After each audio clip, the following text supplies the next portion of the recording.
नमस्ते। देखिए आज भोरे भोरे 6:30 पर SRK म्यूजिक से फिर एक लकीर खींचा गया। जी हाँ, अच्छा। खेसारी लाल यादव का रंग दे बसंती का टीजर आखिर आ गया। अरे लूट लिया भाई, अरे लूट कहना लिया क्या भाई। चाहते हो? खेसारी लाल यादव का न्यू फिल्म का रिलीज टीजर हो गया है, जिसका फिल्म का नाम है रंग दे बसंती। जी हाँ, रंग दे बसंती का फर्स्ट लुक कल जारी हुआ था और आज टीजर जारी हो गया है। इतना मस्त टीजर है भाई। ऐसा टीजर और ऐसा फिल्म सिर्फ खेसारी लाल यादव ला सकते हैं भोजपुरी में।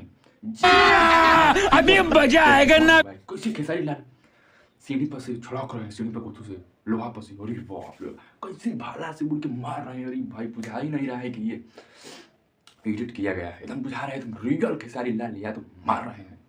और घंटी से तो वैसे बुझा रहा है कि माँ दुर्गा के घंटी बज रहा है, हनुमान जी की जैसे पूजा हो रहा है, मार दिया उसके। और बात करें खेसारी लाल यादव चंदन मार के जैसे आ रहे हैं कि ओ बुझा रहे हैं कि एकदम बाल ब्रह्मचारी है प्रभु, धन है प्रभु। लेकिन बात करें टीजर की क्वालिटी के, मस्त है। और बात करें टीजर की लाइक और व्यू की, इतना कम समय में इतना बड़ा मुकाम हासिल करा दिया आप लोगों ने खेसारी लाल यादव के टीजर के, तो बहुत बवाल है आप लोग।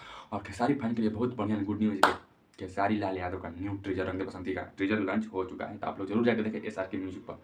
धन्यवाद, जय हिंद।